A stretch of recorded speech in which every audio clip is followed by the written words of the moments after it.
Orang tak.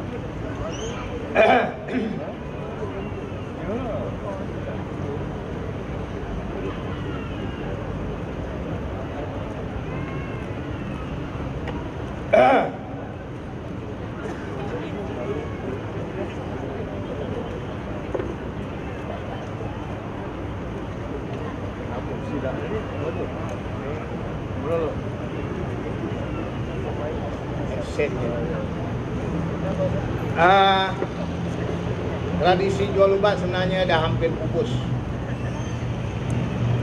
Dulu satu ketika di Benteng dekat Wisma Yakin belakang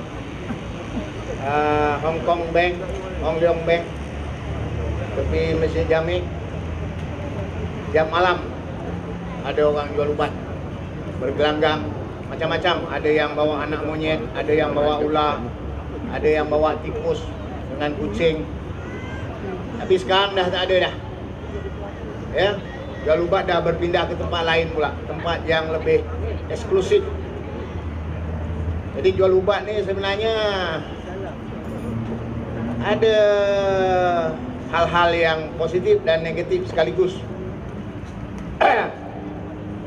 Jadi di Benteng tu ada satu ketika tu memang tempat tumpuan orang-orang intelek, para penyair sendiri ataupun tokoh-tokoh sastrawan selalu bersidai di palang besi ataupun railing sepanjang tepi sungai itu memerhatikan gelagat orang jual ubat dan manusia yang melingkungi, yang tertarik menunggu-nunggu apa yang akan dilakukan oleh seorang penjual ubat. Antaranya ada nama Wak Melaya, ya, ada nama Badang, ada nama Wan Ghazali daripada Kota Baru, ada nama, kalau di Johor nama Mat banyak sangat orang yang jual ubat ni, daripada Mat Misai, Mat Body, sampai kepada satu nama Mat Bloody Food. Ini di Johor. Ini cerita benar, ini bukan cerita jual ubat, ya. Saya cuma nak cerita pasal orang jual ubat je, bukan saya nak jual ubat. Ini antara atraksi orang jual ubat. Tak ada apa-apa sebenarnya, tapi kerana orang lalu tu bila tengok gaya dia tu, orang pun berhenti. Ada yang kata ada yang dirikan batu atas botol, kemudian dibungkus dengan kain kuning. Dia kata, ini batu cik, saya bungkus dengan kain kuning, saya jampi, saya mantra, tunggu sekejap lagi nanti jadi anak monyet. Orang pun tunggulah sampai kesudah, batu entah ke mana, anak monyet entah ke mana, dia pun jual lah ubat dia. Ini cara ataupun gaya orang nak mengikat audien ataupun halayak supaya jangan meninggalkan gelanggangnya sementara dia mencari kesempatan untuk menjual ubatnya. Ada seorang penjual ubat ni lain pula. Dia hanya tulis-tulis kapur kat di muka aspal tu, kemudian adalah beberapa gurisan perkataan. Dia kata apa? Saya tak buat apa-apa sebenarnya, Jack. Saya cuma pasang lilin, saya tulis-tulis dan saya bercakap hal-hal apa yang saya lihat. Tak ada apa-apa sebenarnya. Tapi orang tunggu juga. Ini kelebihan atau keunikan si penjual ubat ni. Ini saya cerita pasal si penjual ubat ni.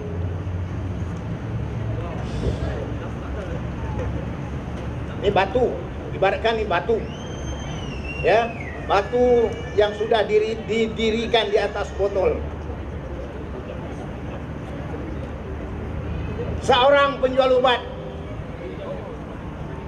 menghalakan telapak tangannya ke arah batu yang sudah didirikan di atas mulut sebiji botol. Sambil berkumat kamit, dia memusing-musingkan telapak tangannya. Semua penonton, semua khalayak yang memadati gelanggangnya memandang ke arah batu di atas mulut botol.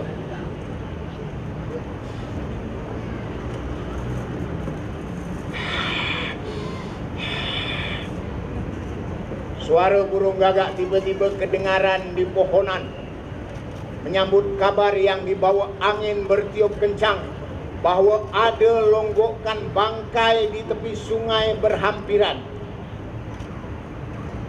Mata penonton berpindah meniti ke dahan-dahan mencari punca suara burung gagak yang semakin hingar.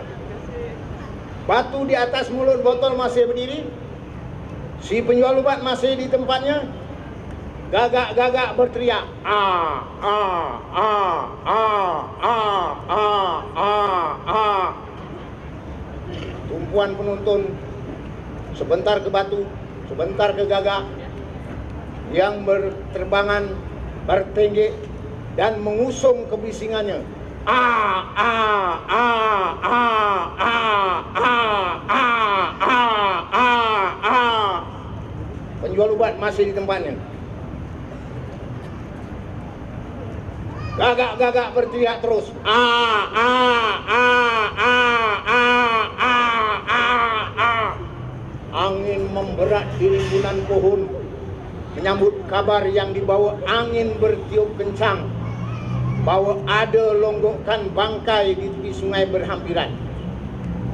Ah, ah, ah, ah, ah, ah, ah, ah. Suara keriuhan menggelegak di pohonan. Gagak-gagak mentafsir harga pengenalan bangkai yang disuburkan angin kencang ke bawah paruhnya. Si penjual obat masih menggetarkan tangannya. Gagak-gagak terus berteriak, ah, ah, ah, ah, ah, ah, ah, ah, ah, ah, perang. Suara lengkingan tajam tiba-tiba merentak, mencairkan semua pandangan pada pecahan kaca dan bongkahan batu di tengah gelanggang. Si penjual obat masih menggetarkan tangannya.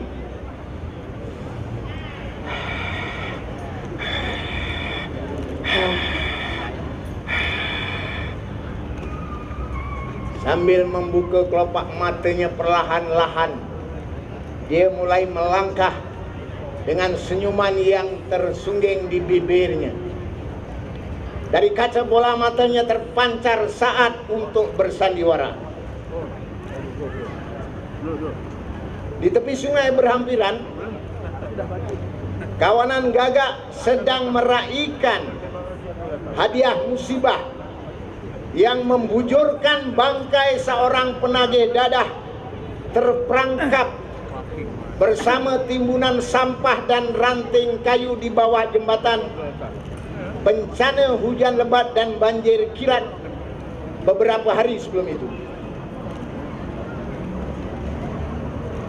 Kebenaran faksi keseimbangan.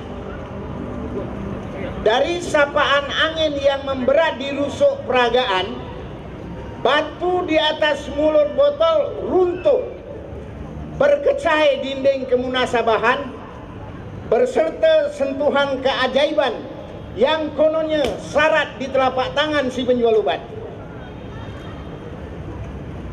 Sedangkan batu dan botol sebenarnya hanya kulit kebijaksanaan yang tersarung di bawah aksi serta kebersamaan faktor alam sekeliling. Si penjual obat memberi keyakinan kepada penonton yang masih memadati gelanggangnya dan berpesan, jangan berani mengatakan itu sihir atau kebatinan. Nilailah dengan bacaan dan bukan ketaksuban. Di celah dahan yang terselindung daun, seekor burung gagak terkapar sambil mengepak-ngepakkan sayapnya. Ia ditinggalkan kelompok kawannya yang sedang meraihkan bangkai manusia di bawah jembatan. Sayapnya yang patah tidak mampu menerbangkan dirinya walaupun untuk meraihkan bangkai manusia di bawah jembatan.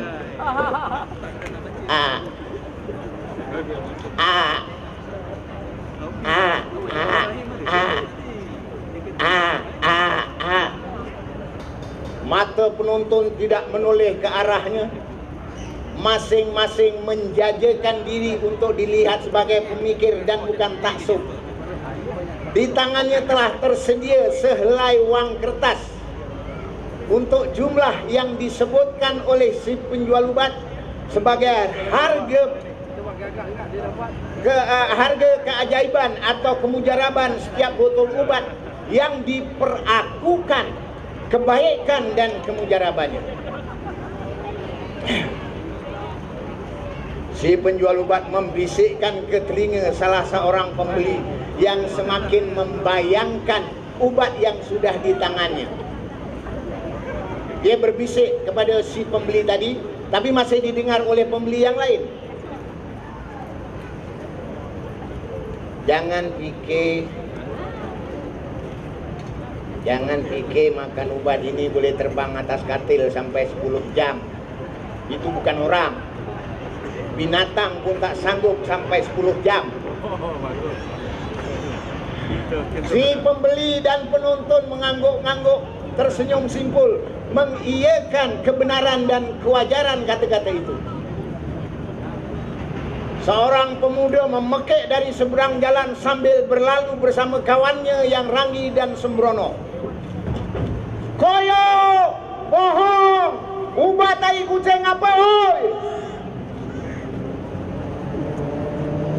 Tak seorang pun menoleh ke arahnya. Masing-masing bermanis muka, menumpukan segala perhatian pada si penjual ubat kerana dia sedang membisikkan pesanan sebelum menutup gelanggangnya. Jangan anggap jual ubat itu koyok, bohong, penipu. Belum pernah dalam sejarah penjual ubat membenarkan sebahagian negaranya diperintah oleh pendatang yang asalnya hanya menggali kekayaan yang ada di negara ini. Kalau saya bohong, saya tak perlu ada di sini. Saya mungkin melatih diri saya mengepakkan sayap di bawah bumbung parlemen. Jadilah saya seperti kuda pacu yang bertali kemudi di bawah dagunya. Atau kafir laknatlah saya menjadi pembela bangsa apabila kaki saya berdiri di atas timbunan bangkai manusia yang dagingnya telah saya lapah untuk melelapkan singgasana mimpi di pentas sandiwara bernama Kong Kali Kong.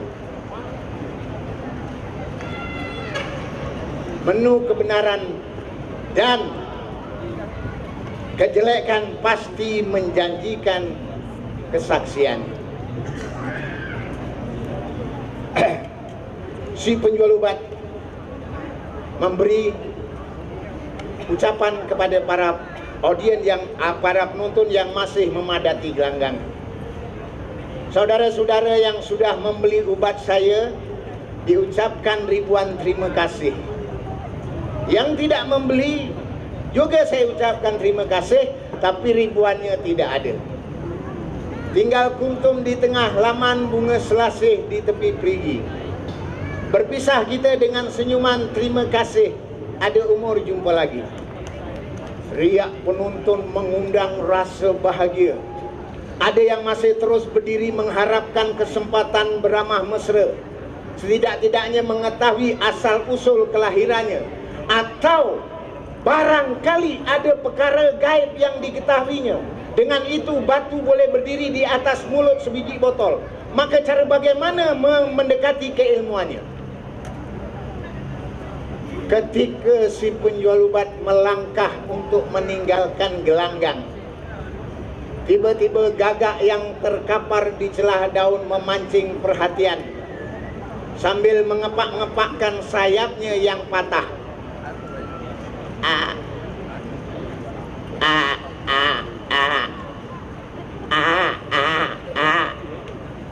Si penjual obat berhenti dan melemparkan pandangannya ke sana. Pandangan penonton yang masih tersisa di sekeliling gelanggang turut terlempar ke sana sambil ada yang bertanya di antara mereka, pasal apa tu ha? Dia ni pelik sikit dia. Tak macam penjual ubat lain. Gagak pun dia nak ambil perhatian. Salah seorang yang lain memberi jawapan walaupun belum berkenalan. Dia ni sekolah mana ha? Sekolah rendah ke sekolah tinggi? Tapi dengan cakapnya macam orang belajar di universiti. Si penjual ubat mengacungkan tangannya ke arah suara Gagak yang masih terus berteriak, "A, a, a, a, a, a." Katanya sinis tetapi bersahaja bunyinya. Gagak ini dulu pernah jadi menteri di sebuah negara yang mengamalkan demokrasi. Nasibnya tak berterusan baik. Dia dilucutkan jawatan dengan cara sangat diplomasi kerana menggelapkan wang rakyat yang diamanahkan kepadanya. Itulah sebabnya dia berbulu hitam.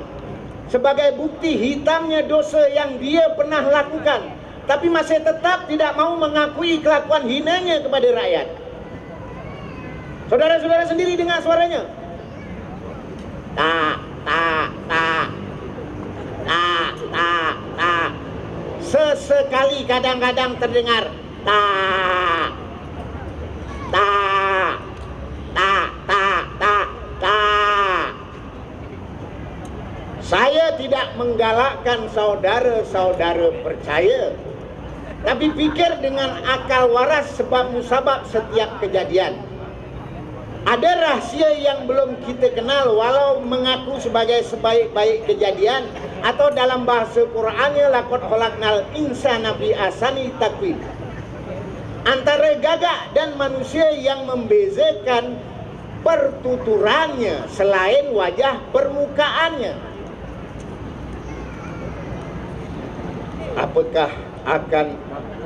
Apakah akan aku beritakan kepadamu tentang orang-orang yang lebih buruk pembalasannya, yaitu orang-orang yang dikutuki dan dimurkai Allah. Di antara mereka ada yang dijadikan kera dan babi dan menyembah tagut. Mereka itu lebih sesat dan lebih buruk dari jalan yang lurus. Surah Al-Ma'idah ayat 60. Kalau boleh saya katakan, Gagak juga mungkin adalah antara manusia yang dikutuki dan dimurkai Allah. Daging busuk, bangkai, sisa makanan terbuang adalah bahan makanan yang menjadi kegemarannya. Mungkin dulunya dia telah menyalahgunakan amanah yang dipertanggungjawabkan, maka saat menukar benih yang ditanam menjadi hasil yang dikeluarkan. Kalau benih yang baik jatuh ke laut menjadi pulau, benih yang buruk jatuh ke bumi jadi bencana malapetaka. Siapakah yang berfikir tentang hal yang kita saksikan pada hari ini? Tiba-tiba kawanan Gagak kembali mengitari pohon. Dari lawatannya mengintai bangkai di sepanjang pesisir sungai. Suaranya menggelegar, merisik kebenaran yang tak pernah dijejaki selama hayatnya terdahulu daripada itu. Tak, tak, tak, tak, tak, tak, tak, tak, tak, tak, tak, tak, tak, tak. Si penjual ubat memerhatikan ke arah keriuhan suara Gagak dan kemudian membaca tanda-tanda yang tersimbah di wajah mereka, pembeli dan penonton yang sering meramaikan gelanggang kehidupan. Terima kasih.